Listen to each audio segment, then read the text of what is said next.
Meus irmãos, nós estamos estudando a, a carta de Lucas, Atos dos Apóstolos, e aos domingos pela manhã, no sermão anterior, nós introduzimos o segundo sermão de Pedro, e na ocasião daquela mensagem, eu chamei a mensagem de a pregação de Pedro, o Cristo glorificado e a responsabilidade do pecador. Essa foi a nossa tônica, foi a tônica da nossa reflexão. E na ocasião eu apresentei aos irmãos duas cenas que subdividiu o sermão daquele momento. Na primeira cena nós vimos uma transição, uma mudança de prioridades, sendo que a primeira prioridade que os apóstolos Pedro e João tinham nos seus corações eram de subir até o templo para dedicar orações, e essa prioridade precisou dar lugar a uma outra quando apresentou-se concomitantemente o milagre de um homem paralítico de nascença, uma nova realidade.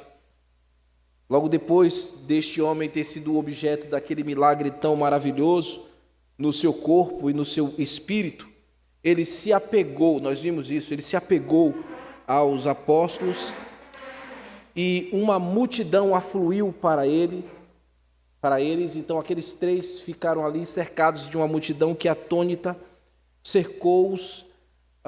Assim surgiu a necessidade de uma outra prioridade, que foi da pregação do Evangelho. E eu disse para vocês da oportunidade que o Evangelho é pregado para que cegos possam ver, surdos possam ouvir e paralíticos possam andar. Seguiu-se então a segunda cena, denominada confronto e exultação. Pedro confrontou seus compatriotas israelitas, como toda aquela audiência que ali estava e que passou a escutar a sua pregação. Eles estavam, como eu falei para vocês, no pátio dos gentios, que era o pórtico de Salomão, local que eu disse que era muito espaçoso e propício para reunir grande número de pessoas, lugar também onde líderes religiosos faziam o ensino da lei e da tradição dos anciãos. Eu mostrei para os irmãos que Pedro claramente mostrou que eles traíram a Jesus Cristo quando entregaram o Senhor para ser crucificado pela mão dos romanos. E depois ele seguiu o seu confronto falando sobre a negação que a nação de Israel fez ao seu próprio Messias, quando escolheu um homicida no seu lugar e ainda confessou que o rei que eles tinham era o pagão imperador César. Ele mostrou também que eles não estavam negando ou traindo qualquer pessoa, mas, como eu disse, era o próprio Messias. A expressão justo e o santo já mostrava para aquela audiência que Jesus era realmente o Messias prometido. Ele deu glória ao Senhor Jesus, apontando para aquela multidão que quem operou aquele milagre foi o Senhor Jesus Cristo e que todos os olhos deveriam ser voltados para Jesus Cristo. E ele provou também categoricamente que foi a fé no nome de Jesus que curou aquele homem. Quando lá no versículo 6, ainda do capítulo 3, ele olhou mais João para aquele homem e disse: eu não tenho ouro, não tenho prata, não tenho riquezas, o que eu tenho é Jesus Cristo, isso te dou, levante e ande. E aquele homem andou. Eu apliquei na mensagem para vocês, irmãos, que todo o milagre que nós vivemos em nossas vidas, eles não são produtos de nossa piedade, não é produto de nosso poder. Os milagres que vivemos vêm da obra do Senhor Jesus Cristo. E mesmo quando nós não recebemos milagres, ou eles, na nossa perspectiva, demoram de chegar, Jesus nos dá força e bom ânimo para a gente continuar lutando. Eu lembrei para vocês também que um irmão deve se apegar a outro irmão, mostrando que esse afeiçoamento no meio do povo de Deus é completamente distinto de qualquer tipo de veneração. Nós nos apegamos para nos fortalecermos e para cumprirmos o propósito que é pregar o Evangelho. Na oportunidade, eu também lembrei para os irmãos que cada um é responsável pelo seu próprio pecado. Nós não devemos ficar colocando a razão dos nossos pecados na conta de ninguém. Nós precisamos deixar de trair e de negar a Jesus Cristo e recebê-lo como o único que pode nos santificar, nos justificar e nos dar nova vida. Este foi o resumo do que nós conversamos na semana anterior. Esta manhã, iremos dar continuidade da pregação de Pedro, é a segunda parte do sermão, e eu chamei de chamada ao arrependimento, o preâmbulo da perseguição e a salvação de muitos. Irmãos, eu vou dividir este sermão também em duas partes. E na primeira parte, que é mais longa, você vai ver Pedro chamando aquela multidão ao arrependimento. Depois, na segunda parte, ele vai... vocês vão perceber o início de uma perseguição que vai desembocar em um grande número de discípulos se convertendo ao Senhor Jesus. A gente vai fazer a leitura do capítulo 3, versículo 17 ao 26, e também o capítulo 4, versículo 1 ao versículo 4, tá bom? Vai ser uma leitura extensa, a mensagem, a primeira parte vai ser mais longa, e depois essa segunda parte, onde a gente vai ver essa perseguição embrionária, mais a conversão de muitos, vai ser mais curtinha, e depois eu passo para as nossas aplicações finais, tá bom? Vamos ficar de pé para ler a palavra de Deus.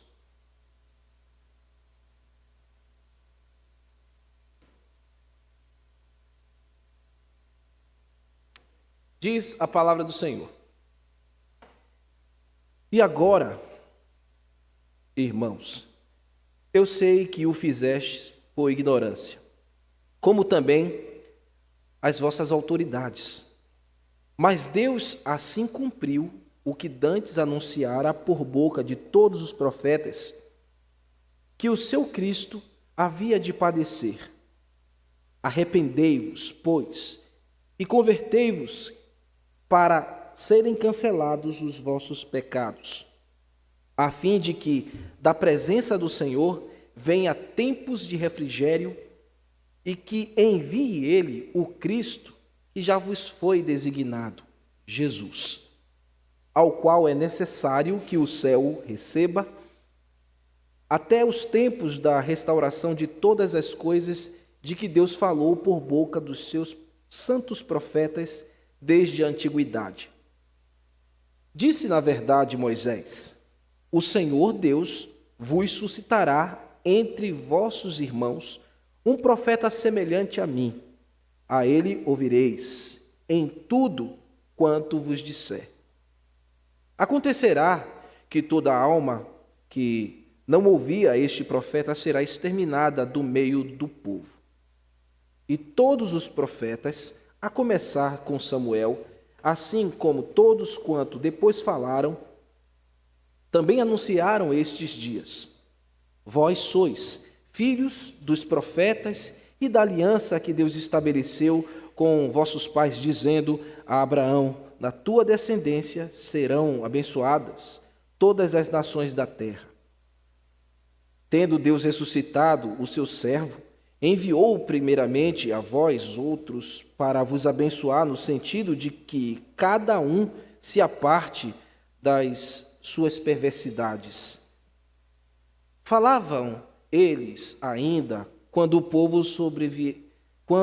sobrevieram os sacerdotes e capitão do templo e os saduceus, ressentidos por ensinarem eles o povo e anunciarem em Jesus a ressurreição dentre os mortos.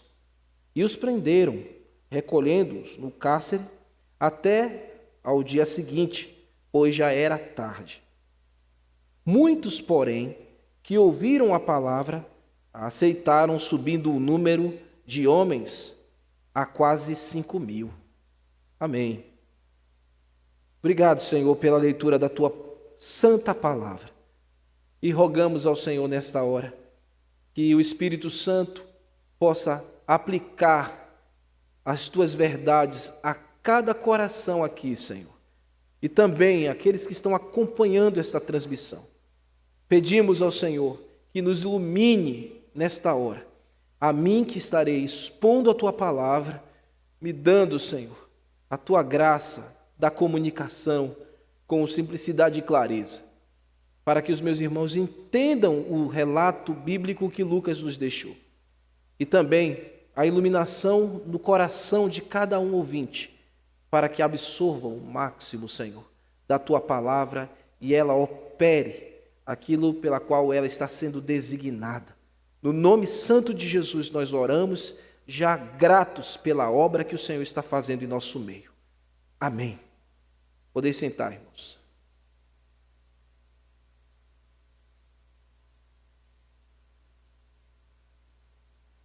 A primeira parte, que dá continuidade ao segundo sermão do apóstolo Pedro, cobrem aqui os versos 17 ao verso 26, onde Pedro está chamando, como eu disse a vocês, uma multidão ao arrependimento. Como se trata, irmãos, de um fragmento extenso, aí você tem 10 versículos, vamos por parte, com tranquilidade, para que a gente possa aproveitar o máximo que a gente puder nesta parte aqui, ou cena que nós estamos verificando. Esta segunda parte do sermão de Pedro se inicia com uma marca morfológica. Marca morfológica é um registro gramatical, tá bom? Com um registro gramatical muito crucial no texto. A gente está aqui com o texto, com preposições aqui, e a gente precisa olhar direitinho o texto, e esta marca morfológica, ela tem uma função de mostrar uma transição aqui no texto, e é uma transição também da pregação, porque vimos a primeira parte e agora a gente está vendo a segunda parte da pregação de Pedro. Esse fragmento textual está oriundo da própria pregação de Pedro, ou mesmo das próprias palavras de Pedro. Põe os olhinhos no texto. Você não vai ver aqui a expressão grega, mas eu vou lhe dizer o que é. Ela começa com a conjunção kai, seguida de um advérbio de tempo grego, que é a palavra num. Então, kai, num, que foi traduzida para nós aqui no verso 17. Olhem aí comigo a primeira sentença, a primeira expressão, as primeiras expressões, e agora. E agora é esta marca morfológica que eu estou dizendo, que marca a transição do texto. Às vezes você pode ver aí na sua Bíblia, tem algumas versões que marcam aí parágrafo, sempre iniciando com a letrinha maiúscula, ou com a letrinha em negrito, né? Talvez você tenha uma versão que está mostrando isso. É um novo parágrafo, é uma transição aqui na pregação de Pedro. Essa expressão "e", que nós vemos aqui no português, e que no grego é "kai", ela é uma conjunção copulativa. Conjunção, você já sabe, está ligando termos. Ela é aditiva. Por quê? Porque ela está fazendo uma função de conexão aqui no texto, unido às ideias que Pedro construiu na primeira parte do seu sermão, ao que ele vai começar a falar aqui nessa segunda parte da sua pregação. Então, ela está unindo os parágrafos.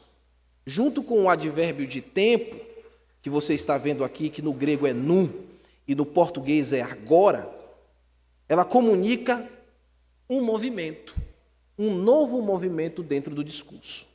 Então, está havendo aqui uma ligação dos termos e mostrando que é uma continuação do discurso para nós leitores. O que nos leva a interpretar, irmãos, que Pedro está apontando, depois de ter apontado a responsabilidade, lá na primeira parte da sua pregação, a responsabilidade dos pecadores por terem crucificado a Jesus, negado a Jesus, no mesmo fôlego, ele conecta a ideia de transição, chamando-os ao arrependimento, nesta segunda parte do seu sermão. E ele tem essa convicção de consequência, quando ele diz assim: irmãos, eu sei que o que fizestes por ignorância, como também as vossas autoridades. O apóstolo Pedro sabe que, a respeito do que os seus compatriotas fizeram, o fato de terem negado, rejeitado Jesus, o Messias que foi enviado, e entregado a Jesus Cristo na cruz, embora aquela multidão fosse justamente responsável, Pedro está falando que o que eles praticaram contra o nosso bendito Salvador, aquele ato infame, foi em demérito da ignorância. Ignorância essa que eles estavam mergulhados, irmãos. Porque pessoas vivem cotumais no pecado? Porque estão em estado de ignorância. Então não conseguem ver nada, não conseguem pensar em nada. Então Pedro está dizendo aqui, eu sei que o que vocês fizeram e que os líderes, as autoridades fizeram por ignorância. A palavra ignorância que aparece aqui no grego para nós é a expressão agnoian. Essa palavra grega, o que é que ela comunica aqui para os leitores do primeiro século? Cegueira moral e espiritual. Esse termo ignorância aqui é mostrando que aquele povo estava sem discernimento, cegos de forma moral e de forma espiritual. Eles estavam cegos e não conseguiam julgar as coisas de Deus por conta do pecado que estava envolto no seu coração. Então o mensageiro está mostrando que era assim que aquela multidão se encontrava naquele exato momento. Não somente eles, como também os seus líderes, cegos, moralmente afetados, homens inteiramente cegos e sem nenhum mínimo discernimento espiritual ou moral. O pecado é miserável, irmãos, e destrói as percepções humanas, a forma de enxergar a realidade espiritual e a sua própria realidade natural. O pecado é terrível. Todos, absolutamente todos, não somente os leigos, mas também aqueles que estavam ali entre a multidão ou fora mesmo dela, que se arrogavam sabedores, espiritualmente mais elevados, todos estavam nessa situação de degradação moral e espiritual. Por isso, Pedro falou estas palavras.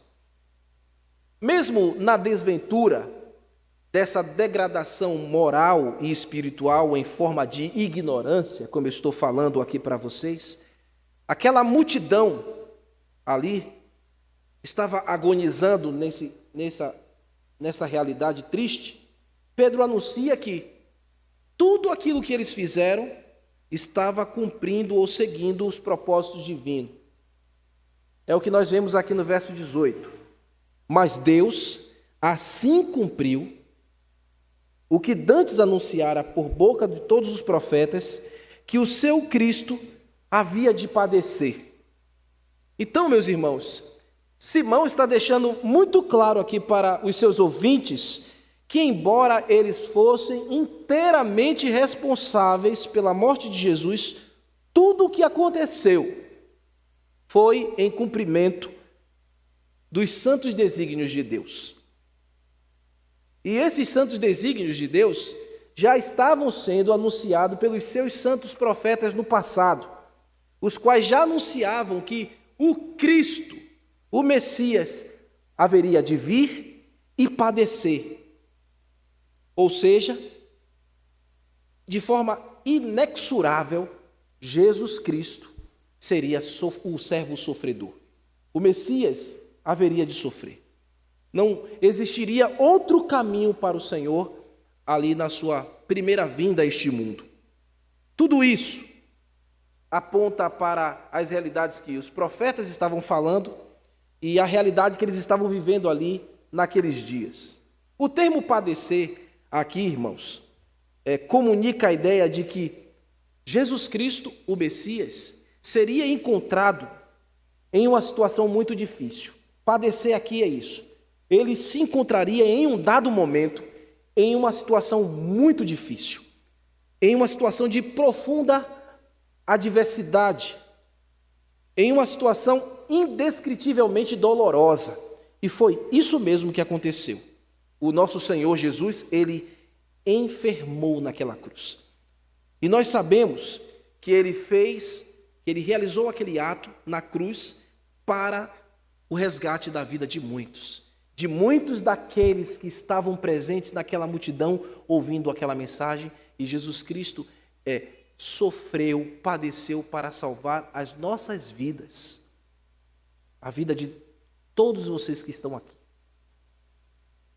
Isso tudo, meus irmãos, a traição, a negação do seu povo, os açoites, todos os escárnios que ele sofreu, os muitos golpes que ele levou em sua cabeça, todos os impropérios e insultos, os cravos em suas mãos, em seus pés, a coroa de espinhos naquela cruz, foram produtos de nossas vilezas, dos nossos pecados. E talvez você não se deu conta ainda disso, que o Messias sofreu por conta dos seus pecados. Ele, o Cordeiro Santo de Deus, nunca houve um dolo em seus lábios, mas por causa dos seus pecados, dos meus pecados, é que o Senhor Jesus padeceu desta forma terrível. E você talvez ainda insiste numa vida de pecado, insiste nas suas velhas manias. Mas o Senhor foi achado aqui neste mundo, enquanto ele viveu aqui entre nós, em um dado momento, ele enfermou naquela cruz para nos salvar, para nos redimir. Essa é a mensagem de Pedro, é a pregação de Pedro, para romper a ignorância, essa forma degradante de vida, degradada da vida, daqueles que vivem moralmente destruídos e espiritualmente arrasados. Jesus Cristo veio tomar o nosso lugar. Por isso, meus irmãos, que o Senhor disse que Pedro falou que isso fazia parte do plano redentivo de Deus. O justo morrendo pelos injustos. Cada um de nós aqui deveríamos estar pregados naquela cruz, e seria muito pouco para o que nós fazemos, a forma, muitas vezes, com como vivemos, o que pensamos, o que falamos. Cada um de nós deveríamos estar lá, pregados na cruz, 1 milhão de vezes. E seria muito pouco.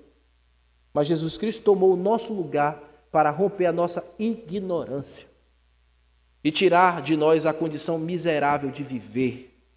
As Escrituras veterotestamentárias do Velho Testamento já diziam isso, desde os profetas, é o que Pedro está dizendo e é o que nós também nos deparamos. Você lembra de Isaías 53?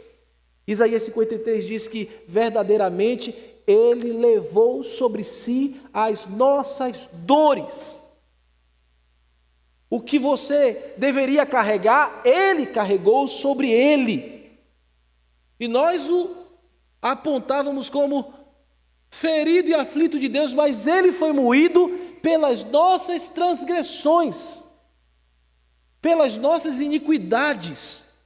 O castigo que nos traz a paz estava sobre ele, e pelas suas feridas, as suas pisaduras, é que nós fomos curados, sarados. E o texto vai prosseguindo, dizendo que agradou o Senhor moê-lo. E ele foi cortado dentre o nosso meio. Mas hoje ele é aquele ancião de dias que os seus dias não podem ser contados. Mas, ó irmãos, ele padeceu para remover a minha e a tua ignorância. E o objetivo de Pedro em provocar essa multidão de homens, pense nessa cena, muita gente, irmãos, tinha muita gente ali reunido naquele pátio ouvindo aquela pregação. E no verso 19 e 20, movido pelo Espírito Santo, ele vai aguçar ainda mais o coração daqueles homens. E ele vai dizer: arrependei-vos, no verso 19. Arrependei-vos e convertei-vos para serem cancelados os vossos pecados. É o chamado direto àquela multidão de homens e mulheres ao arrependimento. A expressão grega aqui é metanoia. É a expressão que comunica mudança, transformação, convencimento, mudança de pensamento, mudança de atitudes. Pedro está pregando e conclamando aquela multidão a pensar na gravidade dos seus delitos, a pensar na gravidade dos seus pecados que fez com que Jesus Cristo, o Messias, padecesse. Então o Evangelho nos chama a pensar, o Evangelho nos faz pensar para mudar a nossa forma de pensamento, de concepção da vida. Eles estavam cegos, sem poder pensar, ou sem conseguir discernir. Mas agora o Espírito Santo, por meio do Evangelho, está iluminando o coração dos cegos e abrindo os olhos para que eles possam enxergar a mensagem da cruz, o sacrifício daquele homem que foi preso, a mudança. Uma vez perdoados os seus pecados e tendo eles cancelados, eles passariam a ser participantes de promessas futuras, como também ter a presença do Senhor em seus corações que estavam aflitos. É o que nós vemos aqui, ainda no verso 20. A fim de que, na presença do Senhor, venham tempos de refrigério e que envie Ele, o Cristo, que já vos foi designado. Aqui está claro para nós que Pedro está comunicando àquela audiência que Jesus, o Nazareno, é o Cristo, é o Messias. Então não há como escapar dessa verdade aqui. Ele está dizendo que aquele que foi designado, Jesus, ele é o Cristo. O termo aqui, venham tempos de refrigério, que nós vemos aqui neste verso, comunica duas verdades. Uma verdade mais aplicativa e uma outra verdade mais literal. Numa verdade aplicativa, é aquela multidão, uma vez terem o verdadeiro alívio de suas consciências e uma verdadeira mudança em suas mentes, uma vez que eles tivessem pela parte de Deus seus pecados perdoados, eles houvessem confessado seus pecados e recebido e vivido genuíno arrependimento, o Messias, aquele que foi crucificado, negado e rejeitado por eles, assim viria, os tornaria inculpáveis diante de Deus e passaria a habitar nos seus corações.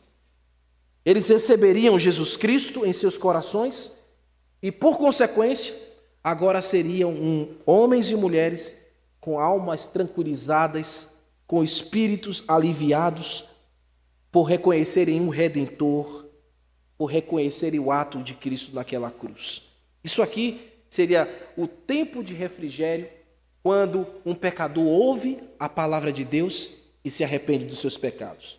É vindo para este homem ou esta mulher tempos de refrigério. Fora disso, só há desespero na alma. Por que a tua alma está em desespero?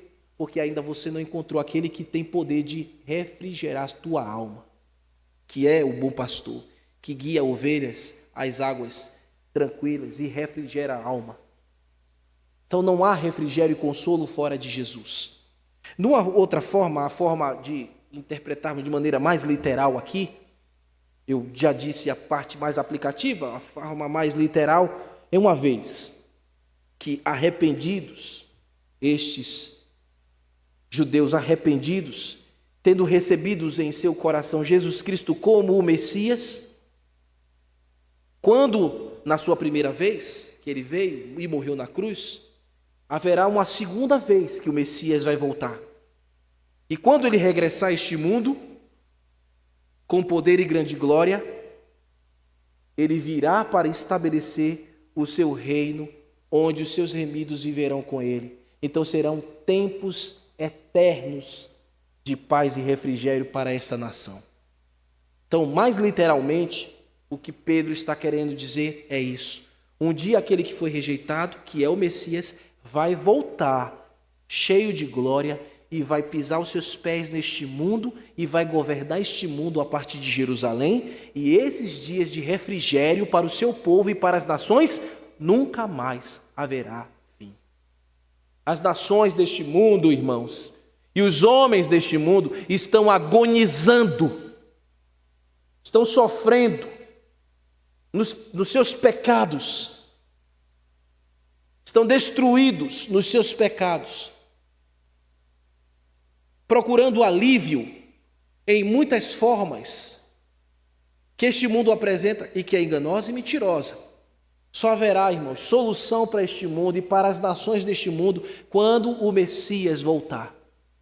Quando ele voltar e governar este mundo, aí este mundo conhecerá a glória de Deus que vai se espalhar em toda a terra, que vai encher toda a terra, quando Jesus governar este mundo.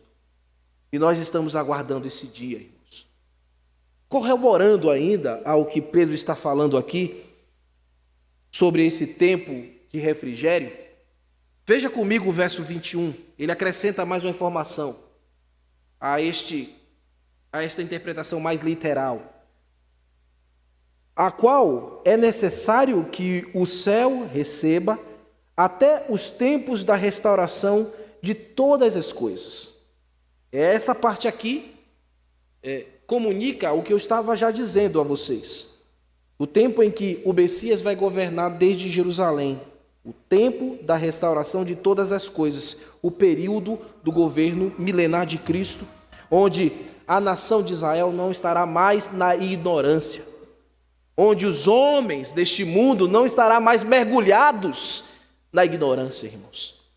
Só haverá um momento na humanidade que isso vai acontecer. Na verdade, houve um momento na humanidade que não havia ignorância ou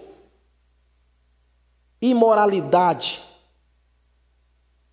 na conduta e no espírito, que foi o tempo em que Adão e Eva estavam em perfeição no jardim. Depois daquela queda para cá, irmãos, o mundo sofre essa ignorância. E só haverá um tempo na humanidade que isso será restaurado, e é no tempo em que Jesus governará este mundo. Hoje o vento está bom hoje, né? Então ele vai dizendo aqui mais. O qual é necessário que seja recebido, o qual é necessário que o céu receba. Aí no início do verso 21, ele disse que enquanto esse tempo não chega, enquanto Jesus não vem governar este mundo, importa que ele esteja onde? Nos céus, entronizado, aguardando o momento em que ele virá para estabelecer o seu reino e governar este mundo, onde ele vai reger as nações da terra. E na segunda parte do verso 21, até o verso 24, este mensageiro e pregador, Pedro, ele vai dizer que esses tempos de restauração já havia sido anunciado pelos seus santos profetas. Ele vai começar a dar o testemunho aqui, irmãos, de Moisés. Moisés, entre os hebreus, foi o seu maior profeta. E chamar o testemunho daquele que sancionou a lei condicional entre Deus e o seu povo era muito significativo para aqueles ouvintes que estavam naquele templo, envolvidos em toda uma liturgia religiosa, fazendo dedicações religiosas no judaísmo. Chamar o exemplo de Moisés aqui fazia toda a diferença. Então vamos lá, o verso 22 e verso 23. Disse na verdade Moisés: o Senhor, Deus, vos suscitará entre vossos irmãos um profeta. Bota aquela madeirinha ali. Bota a madeirinha ali, empurra assim, que aí a janela não vai bater mais.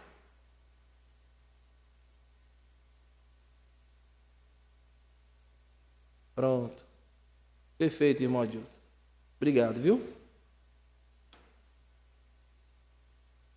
Vamos lá, vamos ler de novo o verso 22.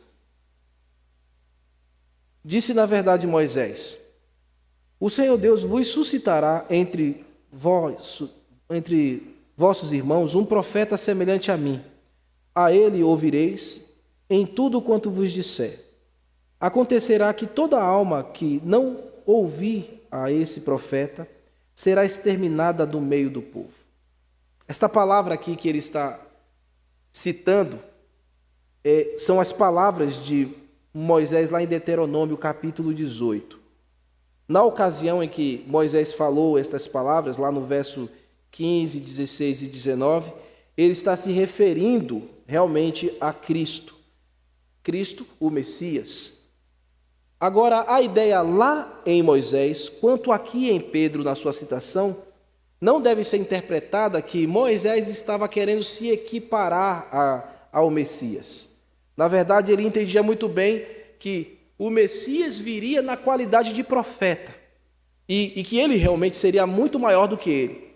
Então, quando Moisés falou que Deus suscitaria um outro profeta semelhante a ele, ele está dizendo que este Messias viria na qualidade de profeta, santo profeta de Deus.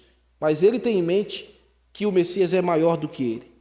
Pedro, tomando emprestado aqui as palavras de Moisés, está comunicando que o Messias viria na qualidade de profeta e que aquele que não ouvisse a sua mensagem, a sua pregação, jamais teria vida em si mesmo. Por isso que ele usa as palavras de Moisés dizendo que aquele que não escutar este profeta ou este Messias será eliminado do meio do povo. Só há como ter vida se ouvir as palavras do Messias, se ouvir a pregação de Jesus, que está sendo feita por intermédio de Pedro. Jesus está pregando hoje aqui essa manhã, irmãos. Quando Moisés falou isso, séculos depois, o Messias está falando pela boca de Pedro. Todas as vezes que um servo do Senhor prega a palavra de Deus, Jesus está falando. Jesus está chamando. Jesus está convocando. Então, nesta hora, Jesus está falando a vocês. E aquele que não atender às palavras de Jesus, ele não terá vida em si mesmo. Então você, pecador, que me ouve essa manhã, que acompanha a transmissão, saiba que Jesus está falando por meio da pregação. E todo pregador faz como Moisés. Ele jamais se arroga maior do que aquele que lhe enviou para pregar a mensagem. Assim como Moisés entendia que o Messias é maior do que ele, o pregador sabe que a mensagem é maior do que ele. Sabe que Jesus Cristo é que deve ser proclamado.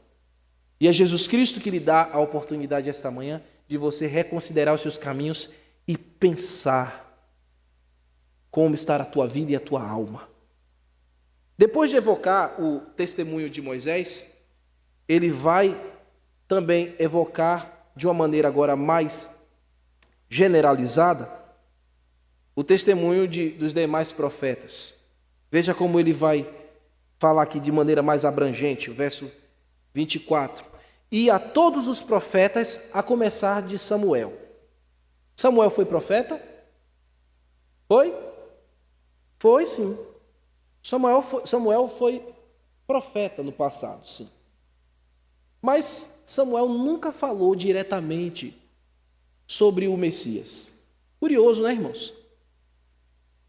Apesar de ter sido profeta, ele nunca falou diretamente sobre o Messias. Ele foi o último juiz no tempo dos juízes, lembra lá dos juízes de Israel? Samuel foi o último juiz de Israel e profeta, mas ele nunca falou ou nunca profetizou diretamente a respeito do Messias como os demais profetas. Mas por que Pedro chama o testemunho de Samuel aqui, uma vez que ele nunca falou diretamente a respeito do Messias? Porque ele também agiu indiretamente, mas agiu. Porque foi Samuel que ungiu a quem?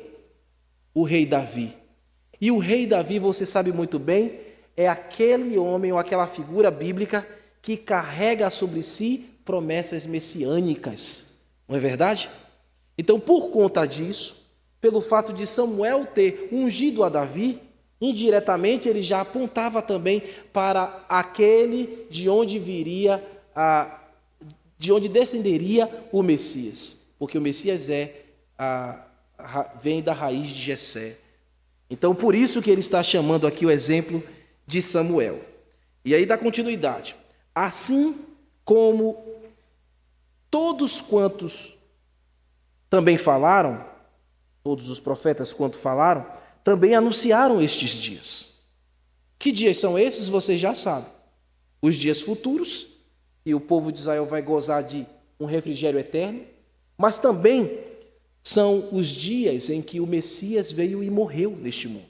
Então eles falaram da vinda, do sofrimento de Jesus, como também eles falaram da segunda vinda do Senhor e do tempo de restauração.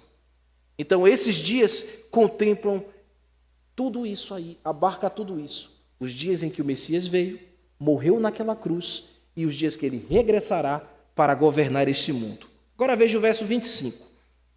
No verso 25, Pedro diz: vós sois os filhos dos profetas, e da aliança de Davi, e da aliança que Deus estabeleceu com seus pais, dizendo a Abraão: da tua descendência serão abençoadas todas as nações da terra. O que ele está falando aqui? E lembrando aos seus irmãos, vocês são descendentes dos profetas. E, portanto, vocês têm direito, vocês têm promessas messiânicas que devem repousar sobre vocês. Vocês são descendentes daquela promessa que Deus fez a Abraão, aquela promessa messiânica que no Messias todas as famílias da terra seriam benditas.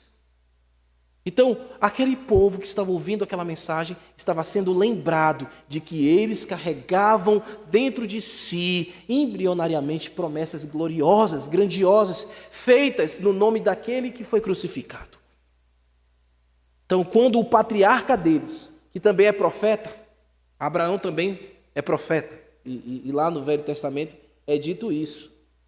Onde é que é dito que Abraão é profeta?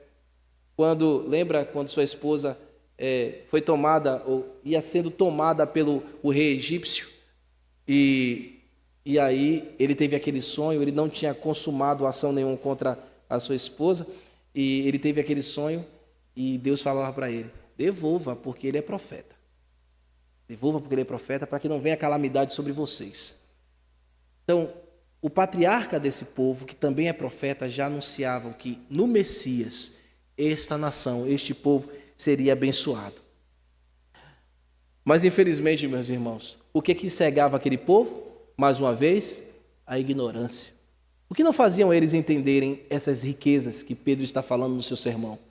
O tempo, a ignorância que eles estavam mergulhados. Agora veja o final aqui dessa cena, no verso 26. A gente vai observar aqui Pedro mais uma vez chamando-os à realidade da necessidade de arrependimento àquele que lhes foi enviado. Tendo Deus ressuscitado o seu servo, enviou primeiramente a vós outro para vos abençoar, no sentido de que cada um se aparte de suas perversidades.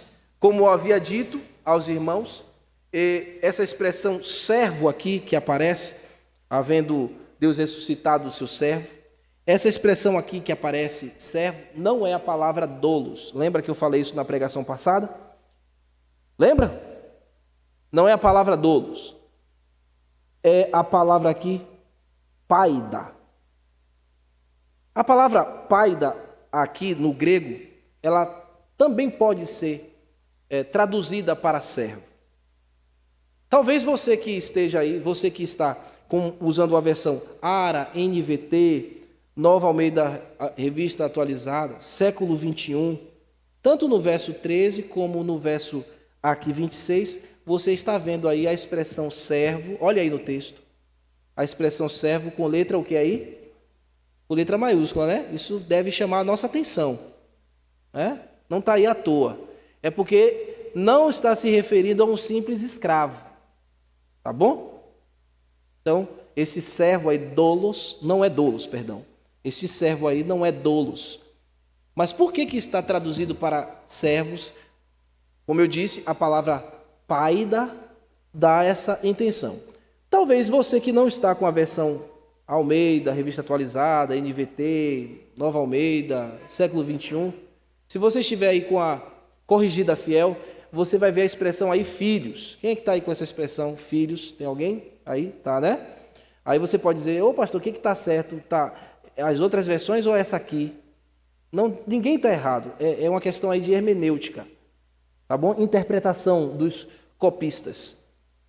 Porque no campo semântico de paida, campo semântico grego de paida, você também tem essa expressão filhos.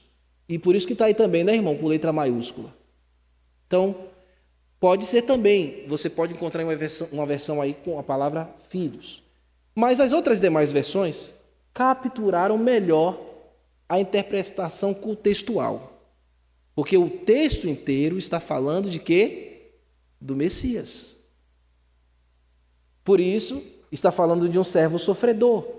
Por isso que as demais versões colocam aí o servo, ainda com letra maiúscula, para apontar que ele está falando para o Messias. Isso é importante eu dizer para vocês, tá bom? Porque pode resolver muitas questões, às vezes, de dúvidas que chegam. Algumas pessoas vêm me dizendo, pastor, essa versão está certa ou está errada? Não é questão de que está certo ou está errado. Está tudo certo aí. Mas é uma questão de interpretação. Então, olhando no idioma original, você consegue enxergar isso. Então, não há erro na Almeida Corrigida em colocar filho, não há erro em outras versões em colocar servo. Mas a palavra mais adequada aqui, para o contexto, são aqui as outras versões colocaram, servo, paida. Significando o quê? Que Deus enviou o seu paida, o seu servo sofredor. É isso que Pedro quer comunicar. E Lucas, quando escolheu essa palavra, registrou, deve ser interpretado assim: Deus enviou o seu servo sofredor, aquele que morreu na cruz, aquele que ressuscitou, e que agora, por suas boas novas de salvação que está sendo pregada, a oportunidade está sendo dada para que todos possam se arrepender. Agora vamos à última parte da pregação. Ela é mais curta, tá bom? Nessa última parte, aqui, meus irmãos, você vai perceber o preâmbulo da perseguição e o crescimento da igreja para mais de 5 mil pessoas. Acompanhe comigo, no verso 1 do capítulo 4. Falavam eles ainda ao povo quando sobrevieram os sacerdotes, o capitão do templo e os saduceus. Eles estavam pregando, vejam a cena, eles estavam ainda falando, quando entrou no meio da multidão, esses líderes espirituais, ou líderes religiosos. Chegou lá sacerdotes, chegou o capitão do templo e os saduceus. Pedro ainda não tinha nem começado as aplicações, como eu, aqui, né? E a pregação de Pedro foi grande, viu? Maior do que essa aqui que eu estou fazendo hoje. Pedro não tinha nem começado as aplicações quando esses homens chegaram. Então, quem são os sacerdotes? O que eles estão fazendo ali, irmãos? Claro, eles estão aonde? Onde é que eles estão aqui? Essa pregação está acontecendo aonde? Isso, Shirley. No templo, lá no Pórtico de Salomão. E o lugar onde os sacerdotes trabalham, onde eles estão oficiando. Então, era natural que estivesse ali cheio de sacerdotes, fazendo as suas ocupações, realizando seus ofícios ali. E o que muito provável, não está explícito, mas é possível compreender isso aqui no texto, muito provavelmente, quando eles perceberam que o pátio, um dos pátios maiores que existiam no templo, estava cheio de gente, uma grande multidão, o que eles fizeram? Eles correram para chamar o capitão do templo e os saduceus. Quem é o capitão do templo aqui? O capitão do templo é um oficial designado, um oficial religioso designado para manter a ordem no templo. Obviamente, se tem uma multidão concentrada em um só lugar, os sacerdotes temeram um certo tumulto. E o que eles fizeram? Chamaram o capitão do templo. E o capitão do templo vem com levitas, que era uma escolta armada que o capitão do templo tinha com eles. Era uma escolta armada para impedir qualquer tipo de movimento turbulento ali no ambiente religioso. E por que vem também os saduceus? Os saduceus são líderes religiosos. E eles são aquela parte mais aristocrática no meio das seitas que existiam naquela época. Ou seja, aqueles que eram uma classe mais elitizada. E o que eles ensinavam, irmãos? Eles ensinavam que não existia ressurreição. E o que Pedro está pregando? Que Jesus Cristo ressuscitou. Por isso que eles foram chamar aqueles que deveriam fazê-los calar. Ó, vai lá, ele está ensinando que houve um homem que ressuscitou. Eles ensinavam que não havia ressurreição, os saduceus. Ensinavam que não haviam anjos. Eles não acreditavam em entidades espirituais. E eles também tinham outra coisa aqui muito importante. Eles tinham uma relação muito próxima com o imperador. Eles eram extremamente políticos e queriam estar de boa diante do governador. E aí o que eles fizeram, irmãos? No verso 2, vejam aí. Quando especificamente esses homens chegaram, olha como eles chegaram, os saduceus, mais específico aqui. Ressentidos por ensinarem. Eles ficaram o quê, irmãos? Eles ficaram enciumados. Eles ficaram enciumados e se sentiram também depreciados. E se sentiram também debochados. Por quê? Porque quem está pregando ali são homens letrados. São galileus, que não fazia parte da nata religiosa nem aristocrática da nação de Israel. Então, olhar para dois galileus pregando para mais de 5.000 pessoas, porque tinha muito mais disso, era uma forma de dizer, que deboche é esse? Que insulto é esse? E olha o que eles estão falando, que existe ressurreição, que aquele que foi crucificado voltou a viver. Eles acabaram de dizer que eles mesmos viram ele vivo. Então, para eles era um insulto. Os saduceus ficaram tão enfurecidos e se sentiram tão menosprezados que eles fizeram o quê? Juntaram com os sacerdotes e os oficiais de guarda e prenderam. Aqui a perseguição embrionária que eu estou chamando. Veja aí no verso 3. E os prenderam, recolhendo-os ao cárcere, até o dia seguinte, pois já era tarde. Por que colocaram eles até o dia seguinte, porque já era tarde? Porque essa pregação, muito provavelmente, irmãos, demorou muito. Aqui está resumido. Mas Pedro falou muito, irmãos, a ponto de ficar tarde. E como eles foram presos, eles deveriam ser julgados. E como já era tarde, na lei dos judeus, eles não podiam julgar ninguém depois de uma certa hora. Não podia avançar da hora julgar alguém. Mas isso aqui é contraditório à realidade que eles fizeram com Jesus, não foi? Eles julgaram Jesus Cristo durante a madrugada. Completamente incoerente, né? Então, 2 pesos, 2 medidas, né? É isso mesmo, né?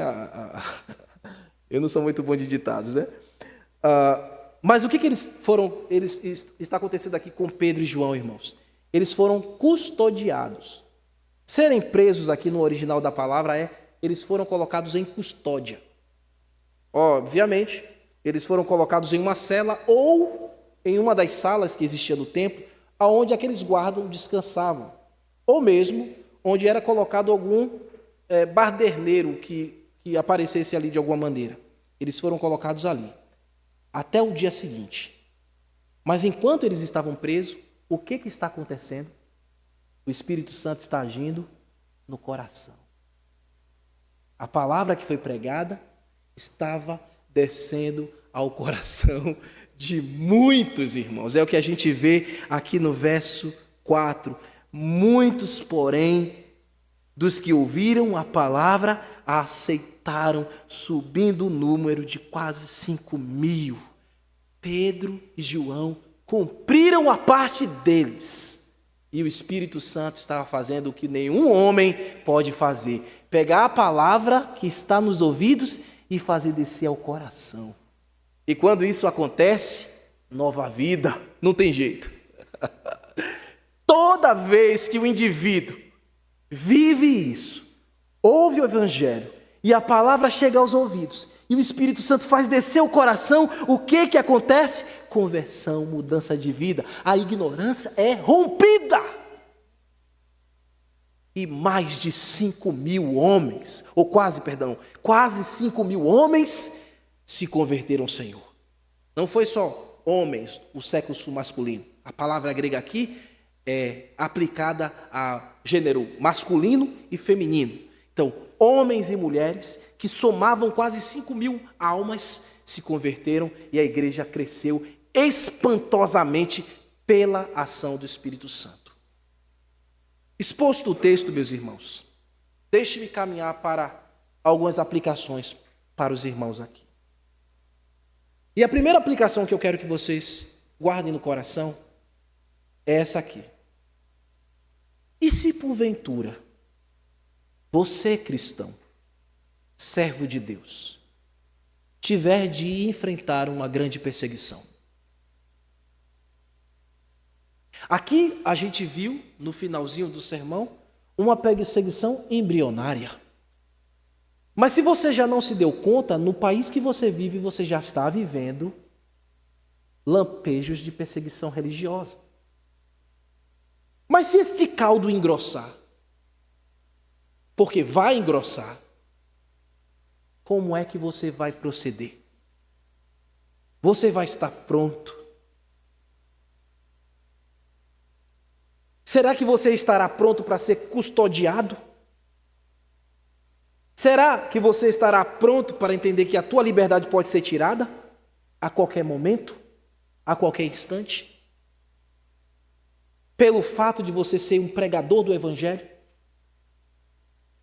Você, esta manhã, está disposto para isso? Embora isso não ocorra aqui no nosso país de maneira tão explícita, varonilmente devemos proclamar a verdade do Evangelho que liberta o pecador, mesmo que isso custe a nossa própria liberdade civil. O cristão é chamado para isso.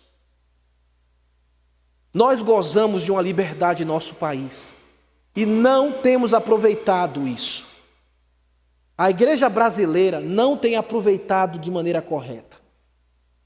Gozamos de uma liberdade de expressão ainda, mas você já está percebendo muitos cancelamentos acontecendo por causa deste politicamente correto e por causa de pensamentos partidários e ideológicos que têm destruído os valores morais e aplicado a ignorância imoral em uma sociedade avultada no pecado.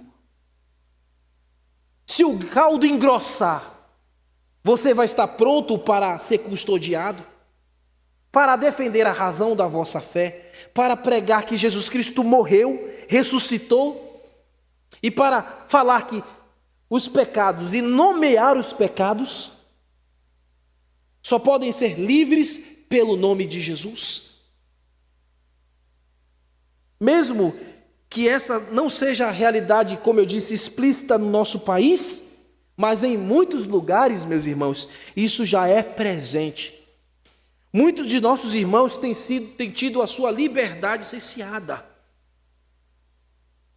Devemos aproveitar a oportunidade que o Senhor nos deu nesta nação para comunicar o Evangelho, porque chegarão dias, vai chegar dias, meus irmãos, em que muitos desejarão ouvir publicamente a mensagem do Evangelho e não poderão. A realidade é que muita gente enviesada em ideologias partidárias tem levantado já uma leve perseguição contra os princípios e os valores cristãos. A última notícia que você já deve ter se deparado aí nos meios de comunicação, nas mídias sociais, vem lá da China. E você já deve ter sabido que eles estão proibindo os cristãos de pregarem nas redes sociais. Assim, há grandes evidências, meus irmãos, que lá na China tem sido limitado e regulado de forma severa. Eu estou falando em um país comunista. Eles têm censurado a fala dos cristãos. Eles têm severamente impedido que a pregação do evangelho aconteça de maneira online. Hoje, você que me acompanha aqui na internet ainda, você ainda pode ouvir a mensagem pela pregação, a pregação da mensagem pela transmissão da internet. Mas lá na Ásia já está difícil. Incluindo vias de redes sociais, aplicativos, mensagens, transmissão de vídeos, outras formas de expressão religiosa digital. Isso lá na China já não é mais uma realidade, irmãos. Expressões como evangelho, se for digitado ou falado, evangelho, Bíblia, Jesus, pecado, são restritos, são censurados, derrubados e cancelados. Contas oficiais de muitos dos nossos irmãos estão sendo demovidas, derrubadas, canceladas. Publicações que eles haviam feitos em redes sociais estão sendo retiradas, apagadas as suas publicações. E outra coisa, se a situação, se as instituições governamentais não expedirem autorização para eles, eles estão terminantemente impedidos de falar qualquer coisa religiosa. Tudo que eles quiserem expressar religiosamente, seja o cristianismo ou qualquer outra forma de religião, tem que passar pelo crivo do governo. Hoje você pode mandar uma mensagem de texto. Hoje você pode gravar um vídeo. Hoje nós produzimos aqui os vídeos e postamos na internet. Ainda podemos fazer isso. Mas, irmãos, estamos caminhando para dias difíceis. Porque essa ideologia demoníaca tem tomado as nações do mundo inteiro. E vocês acham que não vão querer regular isso também por aqui? Vocês já ouviram, sim, e isso já é pauta lá em Brasília. Então oremos e tome cuidado com quem você coloca para governar a sua nação, o seu estado, a sua cidade. Eu sei que, mesmo diante dessas realidades, Deus vai prover meio para que a igreja da China continue pregando. A pregação não vai parar, porque o governo vai querer impedir. Porque o inferno não prevalece contra a igreja do Senhor. Amém. Mesmo que os nossos irmãos estejam em dificuldades, Deus vai prover, e Jesus Cristo será anunciado, e muitos se converterão, assim como aconteceu lá em Atos. E assim aconteça também em nosso meio. Nosso dever aqui, irmãos, é orar por eles.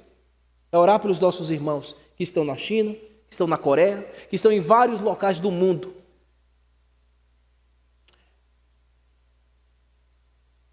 A outra aplicação é, você que se encontra classificado nessa questão de ignorância moral e espiritual, não pense que o fato de estar na ignorância, a tua responsabilidade será atenuada, porque não vai.